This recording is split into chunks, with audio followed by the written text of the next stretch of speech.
اعوذ باللہ من الشیطان الرجیم بسم اللہ الرحمن الرحیم یا اہل الکتاب قد جاءکم رسولنا یبین لکم کثیرا مما تخفون من الکتاب ویعفو عن کثیر قد جاءکم من اللہ نور و کتاب مبین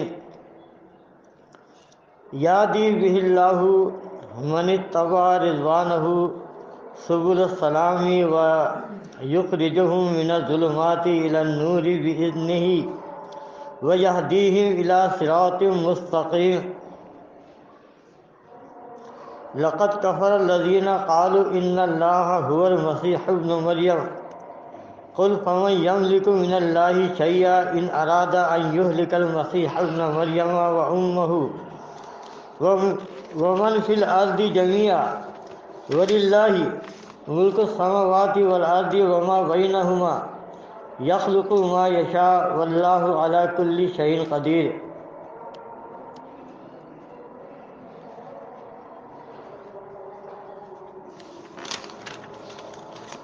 یہ سورۃ المائدہ کی آیات ہیں۔ مائدہ یہ خوان کو کہتے ہیں جس کے اوپر یعنی کھانے پینے کے لیے جو دسترخوان ہوتا ہے خوان کہتے ہیں۔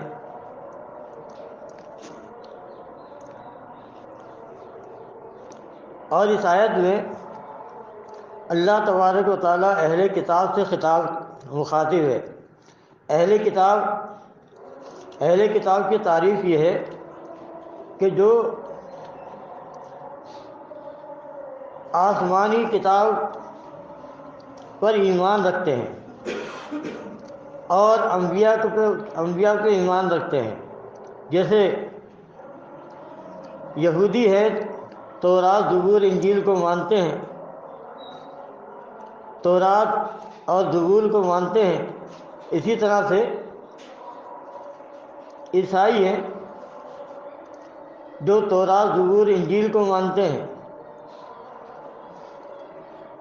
یعنی آپ یہ سمجھ لیں کہ یہودی تورات اور زبور کو مانتے ہیں، اہل کتاب ہیں۔ عیسائی ان سے ایک کتاب آگے ہیں، تورات زبور انجیل، تیسری انجیل کو بھی مانتے ہیں، وہ بھی اہل کتاب ہیں۔ اور ہم جو ہے 4 کتابوں کو مانتے ہیں، ہم ان سے بھی آگے ہیں، یعنی تورات زبور انجیل اور قرآن۔ اہل کتاب انہیں کہتے ہیں جو کتاب کے ماننے والے ہوں اگرچہ کافر ہوں۔ تو اللہ تعالیٰ انہی سے خطاب کر رہا ہے، اے اہل کتاب قد جاءکم، یقیناً تمہارے پاس آ گیا رسولنا، ہمارا رسول، یبین لکم کثیرا، جو کھول دیتا ہے بہت ساری باتوں کو، ان باتوں کو مما کنتم تخفون من الکتاب، بہت ساری ان باتوں کو وہ تمہارے سامنے کھول دیتا ہے جنہیں تم نے خفیہ رکھا ہوا ہے، لوگوں سے چھپاتے پھرتے ہو، لوگوں کو بتاتے نہیں ہو، آگاہ نہیں کرتے۔ وہ باتیں جو تمہارے اپنی پسند کے خلاف ہیں، تمہارے بڑے اکابرین نے جو اللہ کی کتاب کے خلاف فتویٰ دیا ہے، تمہارے بڑوں کے جو عقائد ہیں، جو باتیں کتاب میں اللہ نے نازل کی ہیں، تمہارے بڑوں نے اس کے خلاف فتوے دیے ہیں۔ تو قرآن میں وہ آیتیں موجود ہیں اللہ کی کتاب کے اندر، لیکن تم ان آیتوں کو چھپاتے ہو۔ دیکھیں، ہم نے ایک زندگی گزار دی تھی اسی ماحول میں رہتے ہوئے، تقریباً کوئی 20-25 سال ہم نے گزار دیے۔ اس کے بعد پھر ہمیں ایک آواز سنائی دی توحید کی، ہم نے اس آواز کو سنا وہ کیا کہہ رہا ہے، تو وہ قرآن سے جو باتیں ہمیں بتا رہا تھا وہ باتیں ہمارے مولوی حضرات ہم سے چھپایا کرتے تھے، بتاتے نہیں تھے، ہمیں پتہ ہی نہیں تھا کہ قرآن میں ایسا ہے۔ مثال کے طور پر قرآن میں یہ تو ہے کہ شہید کو جو اللہ کے راستے میں قتل کیے جائے انہیں مردہ نہ کہو، وہ زندہ ہیں لیکن تمہیں شعور نہیں۔ ہمیں یہ تو بتایا گیا تھا، جانتے بھی تھے ہاں بھائی قرآن میں ہے یہ شہید زندہ ہے، لیکن یہ آیت، دوسری آیت جو یہ بتا رہی ہے شہید کہاں زندہ ہے، یہ مولوی حضرات اسے پڑھتے ہی نہیں تھے، سناتے ہی نہیں تھے، تو لوگوں سے یہ ان آیتوں کو چھپایا گیا۔ اچھا، یہی کام یہود و نصارہ یعنی یہودی عیسائیوں کے علماء کرتے تھے۔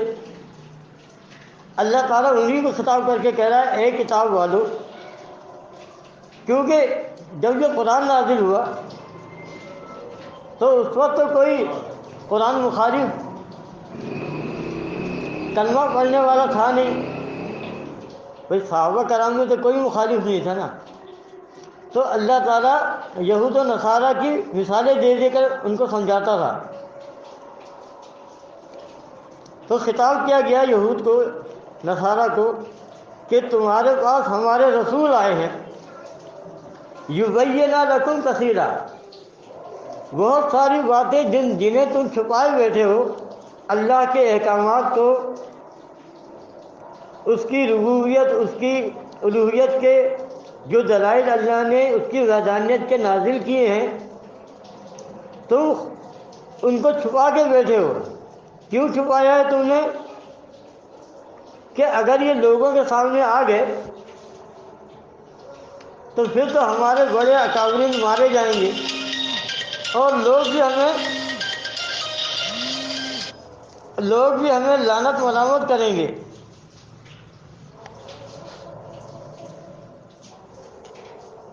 لہذا ان آیتوں کو چھپا لو، ان آیتوں کو چھپا لو، وہ چھپا کے بیٹھے ہوئے تھے۔ تو اللہ نے ہاں ابھی میں ذکر کر رہا تھا کہ ہمیں نہیں معلوم تھا، ہمیں اتنا معلوم تھا کہ شہید زندہ ہے، کہاں زندہ ہے ہمیں نہیں معلوم، ہمیں یہ بتایا گیا تھا کہ دیکھو سورہ بقرہ میں آتا ہے کہ شہید زندہ ہے، وَلَٰكِن لَا تَشْعُرُونَ، تم نہیں جانتے، تمہیں شعور نہیں کہاں زندہ ہے، کیسے زندہ ہے، لیکن زندہ ہے۔ پھر ہم نے جب اللہ نے توفیق دی، جب توحید کی دعوت ہمارے کانوں میں پڑی اور ہمیں احساس ہوا کہ ہم بہت زیادہ بھٹکے ہوئے گمراہ ہیں، تو ہم نے کہا کہ اصل جو منبع ہے دین کا وہ قرآن ہے، اس کی طرف رجوع کرنا چاہیے۔ جب ہم نے رجوع کیا، قرآن پڑھا، تو پتہ یہ چلا کہ قرآن تو بتا رہا ہے کہ شہید جو ہے عند ربہم یرزقون، مولوی حضرات یہ نہیں بتاتے تھے۔ ابھی بھی آپ عوام الناس میں کھڑے ہو جائیں، لوگوں سے پوچھیں۔ مجھے کچھ عرصے پہلے یہ ڈاکٹر اسرار احمد والے ہیں، ان کے 2-3 لوگوں سے میری بات چیت رہی ہے، اور یہ باقاعدہ ادارہ چلا رہے ہیں قرآن کا، قرآن اکیڈمی کے نام سے، اور بڑے درس وغیرہ چلتے ہیں۔ ایک بندہ سے میں نے پوچھا بھائی کتنے عرصے سے؟ وہ اپنے گھر میں پروگرام کرواتا ہے۔ کہنے لگا جی مجھے 5 سال ہو گئے اور باقاعدہ میرے گھر میں قرآن کا درس ہوتا ہے، قرآن اکیڈمی کھولی ہوئی ہے۔ میں نے کہا سر آپ سے ایک سوال ہے، آپ تو ماشاءاللہ قرآن اکیڈمی چلا رہے ہو، قرآن پہ بڑا عبور رکھتے ہوگے، دن رات آپ کا تو اوڑھنا بچھونا قرآن ہے۔ کہنا ہاں۔ میں نے کہا یہ بتاؤ کہ شہید کے بارے میں قرآن میں جو آتا ہے کیا آتا ہے؟ کہنے کہ شہید کے لیے یہ آتا ہے کہ تمہیں اس کا شعور نہیں کہاں زندہ ہے۔ میں نے کہا کہ قرآن میں تو آتا ہے، اللہ نے بتایا ہے سورہ آل عمران میں، آپ کو نہیں پتا؟ کہہ رہے نہیں مجھے نہیں پتا. میں نے کہا آپ 5 سال سے قرآن اکیڈمی چلا رہے ہو, آپ کو پتہ ہی نہیں کہ شہید کہاں زندہ ہے. تو دیکھیں کیسی فریب کاری ہے. قرآن اکیڈمی چلا رہے ہیں, قرآن کا درس بھی ہوتا ہے, لیکن قرآن کی وہ باتیں بتاتے ہیں جو اس امت کے عقائد کے خلاف نہ ہو. وہ آیتیں بتاتے نہیں ہیں, اور اگر دوران تدریس وہ آیتیں آ بھی جائیں درس دیتے ہوئے تو ان پر ایسے گزر جاتے ہیں جیسے قرآن کہتا ہے کہ جو ایمان والے ہوتے ہیں وہ قرآن پر اندھے بہرے بن کر نہیں گرتے, یہ لم یخروا علیہا ثم وعمیانا. وہ قرآن پڑھتے ہیں تو اندھے بہرے بن کے گزر نہیں جاتے بلکہ غور کرتے ہیں. تو ان کے مولوی جو درس دیتے ہیں نا, جہاں یہ آیتیں آتی ہیں نا جو ان کے عقائد کے خلاف ہیں, وہ اس کی ڈیٹیل میں جاتے ہی نہیں ہیں. ہلکا سا ترجمہ کرتے ہوئے دبے لفظوں میں گزر جاتے ہیں, سننے والے کو پتہ ہی نہیں چلتا. تو یہ بڑی فنکاری ہے. یہ قرآن اسی بات کو کہتا ہے کہ یہ یہود و نصارہ کے مولوی جو ہیں یہ بڑے فنکار ہیں, لوگوں کے سامنے تقریریں کرتے ہیں, زبان مروڑ مروڑ کے کتاب پڑھتے ہیں. اچھا, سننے والا یہ سمجھتا ہے کہ حضرت جو کچھ فرما رہے ہیں یہ کتاب میں سے فرما رہے ہیں. دیکھیں یہ آیت ہے وَإِنَّا مِنْهُمْ لَفَرِيقًا يَلْوُونَ أَلْسِنَتَهُمْ بِالْكِتَابِ. اور ان اہل کتاب میں ایسے لوگ بھی ہیں, ایسے فریق بھی ہیں, ایسے گروہ بھی ہیں جو کتاب کو زبان مروڑ مروڑ کے پڑھتے ہیں. لِتَحْسَبُوهُ, تاکہ آپ یہ سمجھیں کہ جو کچھ وہ پڑھ رہے ہیں من الکتاب, یہ حضرت کتاب ہی میں سے پڑھ رہے ہیں. اللہ فرماتا ہے وما ہوا من الکتاب, اللہ فرماتا ہے کہ وما ہوا من الکتاب, یہ کتاب نہیں ہے جو پڑھ رہے ہیں. یہ کتاب میں ایسا نہیں لکھا جو یہ پڑھ کے سنا رہے ہیں. ایک دفعہ ایک شخص سے بات ہو رہی تھی, بڑا جذباتی تھا, کہنے لگا کہ تم لوگ ہمارے پیران پیر کو نہیں مانتے, عبد القادر جیلانی دستگیر کو نہیں مانتے. ہم نے کہا بھائی کیوں مانے یار, بھائی وہ کوئی نبی تھوڑی تھے, پیغمبر نہیں تھے. کہہ رہا ارے ان کا ذکر تو قرآن میں موجود ہے. ہمیں حیران ہو گئے, ہم نے کہا بھائی کہاں سے قرآن میں آ گیا. کہہ رہا ہمارے مولانا تقریر کرتے ہوئے عبد القادر جیلانی کا نام لیتے ہیں, قرآن پڑھ رہے ہوتے.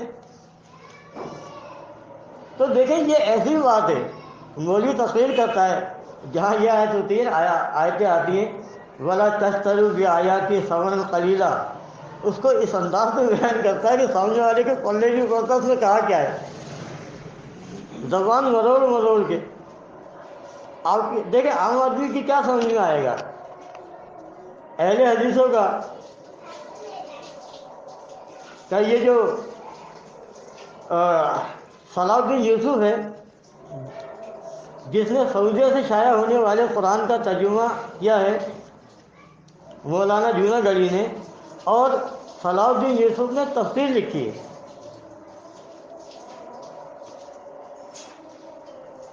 صلاح الدین یوسف نے تفسیر لکھی. اب آپ دیکھیں کیسے عیار ہیں. آیت ہے انکا میتون وانہم میتون.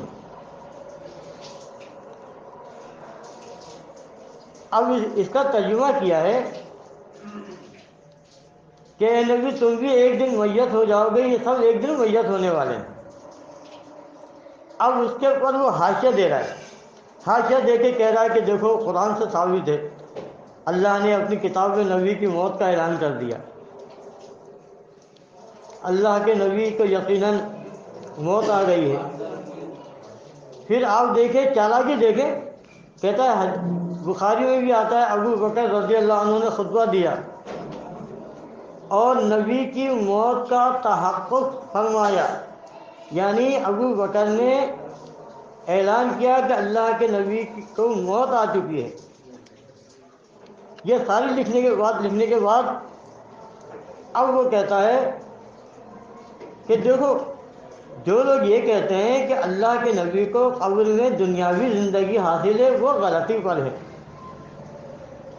ہاں البتہ اللہ کے نبی کو قبر میں برزخی زندگی حیات تو یقیناً حاصل ہے، لیکن ہمیں اس کا شعور نہیں۔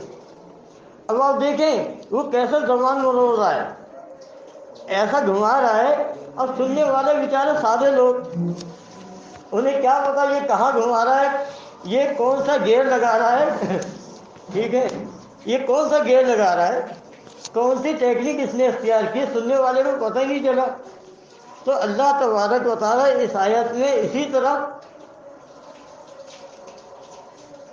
اشارہ کرتے ہوئے جاتا ہے کہ یہ زبان مروڑ مروڑ کے گھما پھرا کے کتاب پڑھتے ہیں اور کتاب کے آڑ میں اپنے باطل نظریات اور عقائد بھی بیان کر جاتے ہیں، تاکہ تم یہ سمجھو کیونکہ یہ قرآن پڑھ رہے ہیں، اللہ کی کتاب کھلی ہوئی ہے، سامنے آیتیں لکھی ہیں، تو بندہ تو یہی سمجھے گا کہ یہ کتاب میں سے ہے۔ اللہ فرماتا ہے وما ہوا من الکتاب، آگے فرمایا وَيَقُولُونَ هُوَ مِنْ عِنْدِ اللَّهِ، اور پھر یہ کہتے ہیں کہ جو کچھ میں نے بیان کیا ہے یہ اللہ کی طرف سے ہے، یہ اللہ نے نازل کیا ہے۔ اللہ فرماتا ہے وما ہوا من عند اللہ، اللہ کی طرف سے تو وہ ہے، اللہ کے پاس سے تو وہ ہے جو اس کتاب میں لکھا ہے، لیکن جو کچھ یہ زبان مروڑ مروڑ کر اپنے باطل عقائد بیان کر رہے ہیں، اللہ فرماتا ہے وما ہوا من عند اللہ، وہ اللہ کی طرف سے نہیں ہے۔ قرآن میں یہ نہیں لکھا ہے کہ نبی کو قبر میں برزخی زندگی تو یقیناً حاصل ہے، پورے قرآن کے اندر یہ نہیں ہے۔ اب وہ قرآن کی تفسیر میں لکھ رہا ہے کہ نبی کو قبر میں برزخی زندگی حاصل ہے، اب جو قرآن پڑھے گا، ترجمہ پڑھے گا، تفسیر کہے گا، وہ تو یہی کہے گا، پڑھنے والا تو یہی کہے گا، اس نے گھما دیا، اس نے تو گھما دیا، پڑھنے والا کہے گا ھذا من عند اللہ، اس نے جو کچھ کہا یہ تو قرآن میں ہے۔ اللہ کہتا ہے کہ وہ اللہ کی طرف سے نہیں ہے۔ وَيَقُولُونَ عَلَى اللَّهِ الْكَذِبَ، فرمایا اور یہ جھوٹ بولتے ہیں اللہ پر، وَهُمْ يَعْلَمُونَ، اور وہ جانتے بھی ہیں اس بات کو کہ وہ جھوٹ بول رہے ہیں۔ تو اللہ فرماتا ہے کہ یہ جان بوجھ کر جھوٹ بولتے ہیں، دھوکہ دیتے ہیں، فریب کرتے ہیں۔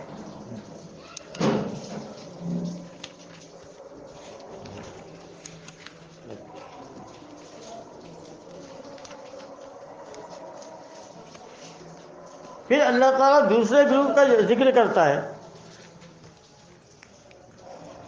اللہ فرماتا ہے سورۃ البقرہ آیت نمبر 79، فرمایا فَوَيْلٌ لِّلَّذِينَ يَكْتُبُونَ الْكِتَابَ بِأَيْدِيهِمْ،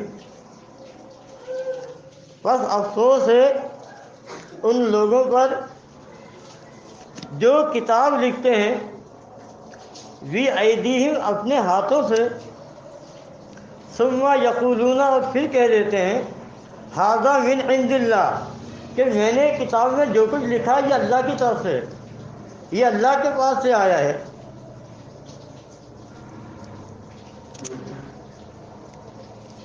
لِيَشْتَرُوا بِهِ ثَمَنًا قَلِيلًا، وہ ایسا کیوں کہتے ہیں؟ تاکہ لوگ متاثر ہوں کہ بھائی یہ اللہ کی آیتیں ہیں، اللہ کے کلمات ہیں، وہ انہوں نے اپنے ہاتھوں سے لکھا ہے۔ لِيَشْتَرُوا بِهِ ثَمَنًا قَلِيلًا، تاکہ اس کے ذریعے سے اس کو خرید و فروخت کریں، مال و دولت کمائیں۔ یہ اللہ کی کتاب کو بیچتے ہیں، آیات کو بیچتے ہیں۔ فرمایا فَوَيْلٌ لَّهُم مِّمَّا كَتَبَتْ أَيْدِيهِمْ، افسوس ہے، بس افسوس ہے ایسے لوگوں پر جو اپنے ہاتھوں سے کتاب لکھے، اور وَوَيْلٌ لَّهُم مِّمَّا يَكْسِبُونَ، افسوس ہے ایسی کمائی کھانے والوں پر، ایسی کمائی کرنے والوں پر۔ تو آپ دیکھیں کہ یہ دو طریقے، اچھا یہ دونوں حد میں مولویوں کے اس امت کے اندر پائے جاتے ہیں، ایک دو نہیں ہے، جمع کثیر ہے، بہت بڑی تعداد ہے۔ ان کثیرا من الاحبار والرہبان، بھائی اگر دو چار ہوں تو چلو خیر ہے، اور بھائی ان کا تو پورا کا ٹبر کا ٹبر، سارے بیوپاری ہیں، دین کی کاروباری ہیں، بیوپاری ہیں، دین کا دھندا کرتے ہیں، اللہ کی آیتوں کو بیچتے ہیں اور اس سے روٹی کمانے کا ذریعہ بنایا ہوا ہے۔ نمازیں بیچتے ہیں، اذانیں بیچتے ہیں، ان کی دہاڑیاں لگتی ہیں۔ تو یہ کردار جو اللہ تعالیٰ نے یہودیوں کو بیان کیا ہے، عیسائیوں کا، ان کثیرا من الاحبار والرہبان، احبار اور رہبان یہ اہل کتاب میں ہوتے ہیں۔ احبار جو ہے یہ حبر کی جمع ہے، اور حبر کہتے ہیں عالم کو، اور رہبان راہب کی جمع ہے۔ کہتے ہیں جیسے ہمارے یہاں صوفیہ ہوتے ہیں، صوفیہ ہوتے ہیں، درویش ہوتے ہیں، ایسے ہی یہود و نصارہ میں، بالخصوص عیسائیوں میں رہبان ہوتے ہیں۔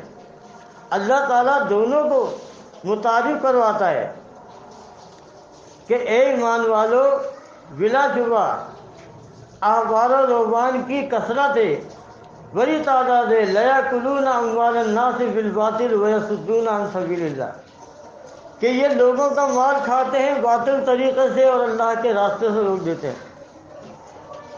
آج آپ دیکھیں کہ فتوے دیتے ہیں کہ دیکھو اللہ کی کتاب کی تجارت کر سکتے ہیں، اور روایت کا حوالہ دیتے ہیں کہ دیکھو عبداللہ بن عباس کا قول آتا ہے سب سے زیادہ اجر کے لائق اللہ کی کتاب ہے۔ میری ایک سے بحث ہو رہی تھی، میں نے کہا تم بڑے ظالم ہو، تم نے اس کا یہ مطلب لے لیا۔ کہہ رہا تو کیا ہو گیا؟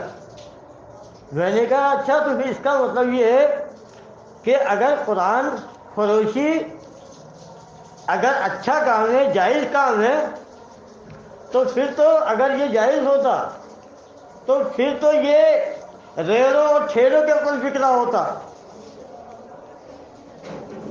وہ جیسے بکتا نا ہنومان ملے گا، اس طرح ہنومان میں بک رہا ہوتا، ریڑوں اور ٹھیلوں میں بک رہا ہوتا، لیکن ایسا تو نہیں ہے۔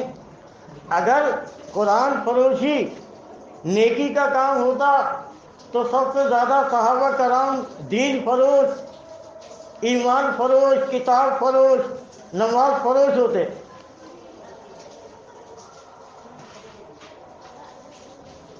جب میں نے اس کو یہ باتیں سنائی تو اس کے بعد بھاگ گیا، وہ کہہ رہا چھوڑو دوسرے موضوع میں بات کرو۔ تو آپ دیکھیں جو بڑے ظالم لوگ ہیں، دین فروشی نے برباد کر دیا ہے۔ کوئی مفاد ہوتا ہے نا، مفاد ہوتا ہے۔ بندہ جب کوئی کاروبار کرتا ہے، دھندا کرتا ہے، تو چاہتا ہے کہ اس کا مال زیادہ سے زیادہ بکے۔ مال زیادہ بیچنے کے لیے پھر وہ فنکاری بھی دکھاتا ہے، فنکاری بھی دکھاتا ہے، ہلکے مال کو رنگ و روغن لگا کے چمکا کے رکھتا ہے تاکہ خریدار چمکتا ہوا مال دیکھ کے خرید لے۔ کیونکہ دھندا کاروبار ہے بھائی، اور کاروبار میں تو 19-20 چلتی ہے۔ جتنے بیوپاری ہیں آپ اٹھا کے دیکھ لیں، 100% کوئی نہیں ہوگا، کچھ نہ کچھ تو کرے گا، اس کے بغیر دھندا نہیں چلتا، ٹھیک ہے۔ تو جب بندہ کاروباری کرتا ہے تو اس میں 19-20 چلتا ہے۔ جب دین کو دھندا بنا لیا جائے گا تو اس میں بھی 19-20 چلے گا۔ بھائی کون دکاندار یہ چاہے گا کہ اس کو گھاٹا ہو جائے، نقصان ہو جائے؟ ہر بندہ زیادہ سے زیادہ کمانے کی کوشش کرے گا نا۔ اب ہوتا کیا ہے، مسجد میں مولوی وہ چاہتا ہے کہ زیادہ سے زیادہ میری کمائی ہو، لوگ زیادہ سے زیادہ مجھے چندے نذرانے دیں، اس کے لیے وہ اداکاری بھی کرتا ہے، فنکاری بھی دکھاتا ہے، پورا حلیہ بنا کے آتا ہے مولویوں والا، پورا حلیہ گیٹ اپ بنا کے آتا ہے مولویوں والا۔ وعلیکم السلام۔ ایک مولوی سے میں نے پوچھا، میں نے کہا حضرت یہ آپ نے شلوار اونچی کی ہے؟ کہنے لگے ہاں جی یہ ٹخنوں سے اوپر ہونی چاہیے۔ میں نے کہا بہت اچھی بات ہے۔ اور کرتا، کہنے لگے کہ بھائی یہ تو تقوی کی علامت ہے۔ میں نے کہا یہ رومال یہ بھی آپ نے ڈالا ہوا ہے؟ تب آگے کہنے لگا کہ بھائی اگر یہ حلیہ نہیں بنائیں گے تو کون ہمیں مولوی سمجھے گا، کون چندے نذرانے دے گا؟ نہیں دے گا نا کوئی۔ بھائی ہم جو ہے نا مصنوعیت کا شکار ہے۔ کیسے شکار ہے کہ دیکھیں دو آدمی جا رہے ہیں، ایک آدمی بڑا گنا سنورا اور بے داغ کرتا شلوار پہن کے جا رہا ہے، پانچ کے اوپر چڑھے ہوئے ہیں، ایک بیچارہ پھٹے پرانے کپڑے پہن کے جا رہا ہے۔ آپ لوگوں سے پوچھیں اس میں متقی کون ہے، اس کو بتائیں گے جو صاف ستھرے کپڑے پہن کے جا رہا ہوگا، کیونکہ ہم تصنع کے قائل ہیں نا، ہم ریاکاری کے قائل ہیں، دکھاوے کو مانتے ہیں، ویسے تو نہیں مانتے۔ بھائی تقویٰ اس کا بھائی میں اگر صاف ستھرا لباس پہن لوں اس کو تھوڑی تقویٰ کہتے ہیں۔ تقوی کا تعلق تو انسان کے دل سے ہے۔ تو یہ لوگوں کا وہ ہے۔ تو اچھا اب مولوی کہتا ہے یار اگر ہم یہ سارے کام نہیں کریں گے تو ہمیں تنخواہ دے گا کون، ہمیں امام کون بنائے گا؟ ہمارے ساتھی ہیں ڈاکٹر ہیں، وہ مجھ سے کہنے لگے کہ آپ کے امامہ پہننا سنت ہے، آپ امامہ کیوں نہیں باندھتے؟ میں نے کہا یار مجھے باندھنا نہیں آتا اور میری عادت نہیں ہے۔ کہنے لگے نہیں یہ سنت ہے، اس کے اوپر عمل کرو، پیچھے لگ گئے میرے۔ میں نے کہا ٹھیک ہے ڈاکٹر صاحب میں امامہ پہن کے آؤں گا، آپ ڈاکٹر ہو آپ بھی سنت پہ چلو گے؟ کہنے کیا مطلب؟ میں نے کہا کل کلینک پہ جاؤ گے گدھے پہ بیٹھ کے تہمت باندھ کے گنڈی پہن کے، کل سے کلینک پر بیٹھو گے میں امامہ باندھوں گا، تیار ہو؟ کہنے نہیں میں تیار نہیں ہوں۔ کہنے میری کلینک میں آئے گا کون؟ تو اصل میں ہم ہیں تصنع کے عادی، بناوٹ کے عادی، حقیقت کا سامنا نہیں کر سکتے، پتہ ہی نہیں ہوتا۔ یہ تو خیر ایک جملہ معترضہ کے طور پر یہ بات سامنے آئی ہے۔ تو بہرحال دیکھیں اللہ کی کتاب کو پڑھیں سمجھیں، اس کے مطابق اپنا عقیدہ بنائیں، نظریہ بنائیں۔ دیکھیں ہم 1984 میں اس تنظیم میں آئے تھے، 1986 میں ڈاکٹر عثمانی صاحب ان کی وفات ہو گئی۔ اب آپ کو پتہ ہے کہ جب بندہ بے یارو مددگار ہو جاتا ہے نا تو ہر طرف سے اس کے اوپر اٹیک شروع ہو جاتا ہے۔ جیسے اگر کوئی بندہ کمزور ہو جاتا ہے تو اس کے اوپر جراثیم کا حملہ ہوتا ہے، اسی طریقے سے جب بندہ کوئی نہیں رہتا نا تو اس کے اوپر حملہ ہوتا ہے۔ تو ہمارے اوپر بھی بڑے بڑے حملے ہوئے۔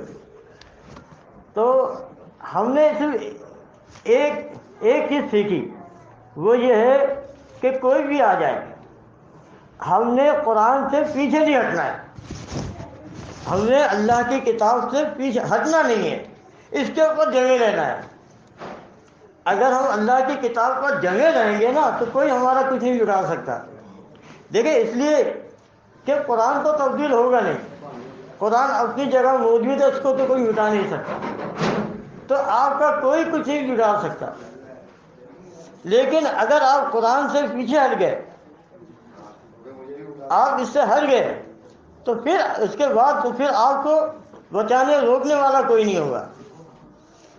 تو ہم نے ہر معاملے کے اندر، چاہے وہ سجدہ آدم و یوسف کا معاملہ ہو، ہم نے قرآن کو بیس اور بنیاد بنایا، قرآن کے الفاظ کو بنیاد بنایا کہ جو قرآن کہے گا ہم نے وہ ماننا ہے۔ ہم پر بڑی کوشش کی لوگوں نے، ہم نے کہا کہ نہیں جی، ہماری توحید وہ ہے جو قرآن میں ہے، ہماری توحید جو ہے وہ قرآن سے آگے کی نہیں ہے۔ اگر ہم قرآن کی توحید سے آگے نکل جائیں گے تو اس کے بعد تو پھر ہم جنت سے بھی آگے نکل جائیں گے، پھر جائیں گے کہاں؟ بھائی ظاہر سی بات ہے، اگر کسی کی توحید قرآن سے بھی آگے کی ہے وہ تو جنت سے بھی آگے جانا ہے، اس نے جانا ہے نہیں جانا ہے؟ بھائی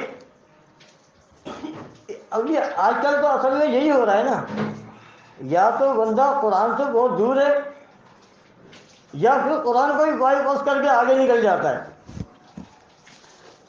ہم نے تو ایک اصول سیکھا ہے کہ قرآن کے اندر رہنا ہے، قرآن کی تابع رہنا ہے، قرآن کے پیچھے رہنا ہے، اس سے ہٹنا نہیں ہے۔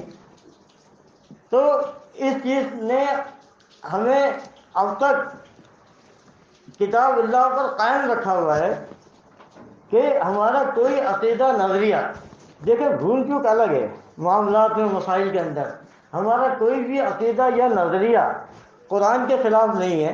ہم جس سے بھی باتیں کرتے ہیں، دلائل دیتے ہیں، تو قرآن کی جو آیات ہیں، قرآن کے جو دلائل ہیں، ان کو سامنے رکھتے ہوئے، اس کا احاطہ کرتے ہوئے پھر ہم ہر موضوع پہ، دین کے ہر موضوع پر گفتگو کرتے ہیں، لیکن بنیاد اس کو بناتے ہیں۔ جب اس کو جو بنیاد بناتے ہیں تو پھر تو آپ کے، دیکھو پھر تو آپ کے شکست کھانے کا سوال ہی پیدا نہیں ہوتا کہ کوئی آپ کو مار دے جائے گا۔ لیکن اگر آپ اس سے نکل گئے پھر تو دنیا بہت بڑی ہے نا، بہت وسیع ہے۔ کہتے ہیں ستاروں سے آگے جہاں اور بھی ہے۔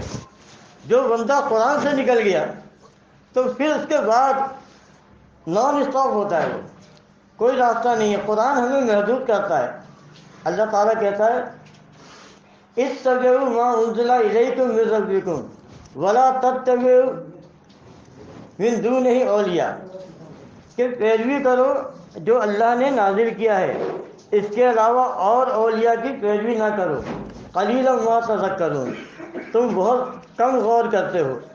تو قرآن ہمیں بتاتا ہے کہ دیکھو ہمیں اتباع کرنی ہے قرآن کی۔ دیکھیں میں اصولی بات کر رہا ہوں، اب قرآن کی تفسیر یا تعبیر کے اندر ہم اگر لیں گے تو نبی علیہ السلام شارع قرآن ہے، صاحب قرآن ہے، ان سے زیادہ قرآن کا کوئی اور جاننے والا نہیں ہو سکتا۔ تو ہم جب قرآن کی تفسیر میں جاتے ہیں تو نبی علیہ السلام کی سنت کو، ان کی احادیث کو، ان کے اقوال، ان کے افعال کو لیتے ہیں۔ یہ دو چیزیں ہماری بنیادی ہیں، اور یہی دونوں چیزیں جو ہیں وہ دین اسلام ہیں۔ جب تک بندہ اس کو قائم رہے گا کوئی اس کو ہلا نہیں سکتا۔ لیکن اگر آپ کسی ایک معاملے میں بھی کمزور پڑو گے تو اس کے بعد تو پھر آپ کی ٹانگیں ہل جائیں گی، آپ بنیاد سے ہٹ جاؤ گے۔ جب بندہ کوئی چیز بنیاد سے ہٹتی ہے تو پھر وہ ہٹتا چلا جاتا ہے۔ تو اللہ تبارک و تعالی ہمیں قرآن پڑھنے، سمجھنے، اس پر قائم رہنے، اور دین جو ہے وہ قرآن و سنت کا نام ہے، اور ہمارے معاملات نبی علیہ السلام کی سنت کے مطابق ہوں۔ اقول قولی استغفر اللہ لی ولکم ولسائر المؤمنین۔ آج جو ہے یہ انشاءاللہ اتوار کا پروگرام یہ ملت ٹاؤن میں ہوگا، مسجد توحید ملت ٹاؤن میں صلاۃ العصر سے۔